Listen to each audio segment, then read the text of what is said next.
নমস্কার, সকলে কেমন আছেন?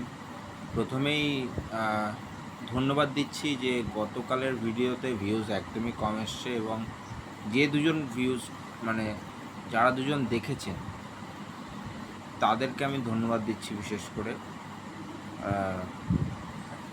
এতটা সাপোর্ট করার জন্য আমাকে। জানি আমার ভিডিও খুব একটা এন্টারটেইন করছে না বা বিনোদনমূলক ভিডিও নয় আমার। আর আমি এখানে এমন কোনো তথ্য পরিবেশনও করতে পারছি না যেটা খুব ইম্পর্টেন্ট, যেহেতু আমি নিজের একটা অভিজ্ঞতার মধ্যে দিয়ে যাচ্ছি আর সেই অভিজ্ঞতাই আপনাদের সামনে তুলে ধরছি। তো এখনও পর্যন্ত আমার সেই জ্ঞান লাভ হয়নি যে জ্ঞান থেকে আমি বলতে পারি যে এটা করলে আপনাদের এটা হতে পারে। তবে আমি একটা চেষ্টা করছি এবং এই জার্নিতে কী কী হয়, কী কী ঘটনা আমার সাথে ঘটে সেই ঘটনাগুলো বলার চেষ্টা করছি। এইবার যাত্রা পথের বিভিন্ন মোড় আসে, সেখানে সব মোড় এক্সাইটিং নয়। তো দেখা যাক আগে কি হয়। তো আমরা কি করছি? আমরা ভবিষ্যৎ দেখার চেষ্টা করছি। আমি ভবিষ্যৎ দেখার চেষ্টা করছি। Can I see future? আমরা কি ফিউচার দেখতে পারি? এবং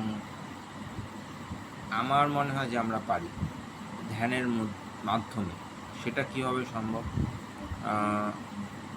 আমাদের প্রথমে যেটা কিছু প্রাণায়াম এক্সারসাইজ করতে হবে। প্রাণায়ামের মধ্যে দিয়ে আমাদেরকে যেতে হবে। প্রথমে শ্বাস ত্যাগ করতে হবে এবং হোল্ড করতে হবে। করার পর এখানে প্রশ্ন করতে হবে। নিজের ফিউচারটা আমি দেখার চেষ্টা করছি। তো আমার আগামীকাল দিন কেমন হবে, এই প্রশ্নটা এখানে করতে হবে এবং ওই প্রশ্নটাতে ফোকাস করতে হবে। এখানে প্রশ্ন করার পর কিছুক্ষণ ওয়েট করলাম, তারপর আবার কিছুক্ষণ 2-4 সেকেন্ড ওয়েট করলাম, করার পর আবার প্রশ্ন করতে হবে এইভাবে। আর ওই সময় কিন্তু ব্রিদিংটা হোল্ড রয়েছে। এই হচ্ছে এই প্রক্রিয়ার মধ্যে দিয়ে আমি এগোচ্ছি। ঠিক আছে, এই প্রক্রিয়ার মধ্যে দিয়ে আমি এগোচ্ছি।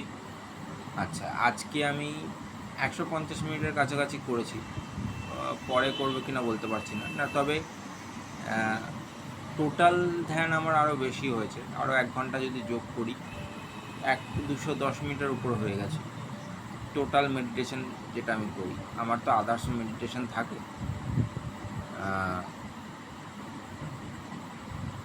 আচ্ছা, একদম ধ্যানের শেষ প্রান্তে এসে একটা দেখলাম, মানে একটা ভিশন এলো। সেটা শেয়ার মার্কেটকে কেন্দ্র করে, যে শেয়ার মার্কেট কালকে অনেকটা ডাউন গেছে বা ডিপ গেছে। ডাউন তো বলি না, ডিপ গেছে। পিইতে মার্কেট কালকে ভালো হবে, এটাই এসছে ভিশনে। অন্তত পক্ষে আমার অনুমান 300 পয়েন্ট ডিপ যাবে। যেখান থেকে ডিপ যাবে প্রথম দিকে মনে হয় একটু উঠবে, পজিটিভ থাকবে। এবার দেখা যাক এই ভিশনটা ঠিক আসে কিনা, তাহলে বুঝবো আমি কতটা ইনফরমেশন অ্যাক্সেস করতে সফল হয়েছি। দ্বিতীয় কথা হলো যে আমার এখন যে ভিশনগুলো আসছে সেই ভিশনগুলোর সাথে বর্তমানের সম্পর্ক আছে, মানে বাস্তবতার সম্পর্ক আছে। ভিশনগুলো আগের চেয়ে অনেক বেশি বাস্তব হচ্ছে। আগে যে ভিশনগুলো আসতো সেই ভিশনগুলো অনেক বেশি অবাস্তব বলে মনে হতো, কাল্পনিক বলে মনে হতো। তো সেই বাস্তব ভিশনের সাথে বাস্তব ভিশন আসলে মনে হয় যে এই বিষয়গুলো আমার জীবনে হয়তো ঘটতে পারে, ঘটলেও ঘটতে পারে, যেহেতু তার সাথে বাস্তবতার সরাসরি সম্পর্ক রয়েছে। এই পর্যন্ত। আর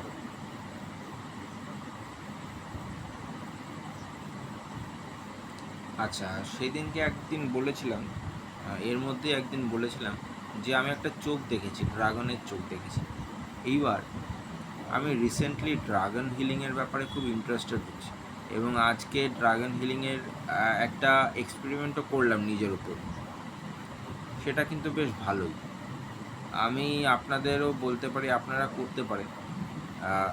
সেই বিষয়টা কী করে করবেন এটা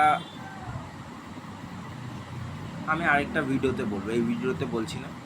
সো শুধু এইটুকুনি বলতে পারি যে আগের দিন যে ওই ইয়েটা দেখেছিলাম, যে একটা দৃশ্য এখানে ভিশন এসেছিল, যে আগামী ভবিষ্যতের সাথে এর সাথে কোনো একটা কানেকশান থাকতে পারে, সেই যোগসূত্রটা মনে হয় আজকে খুঁজে পেলাম।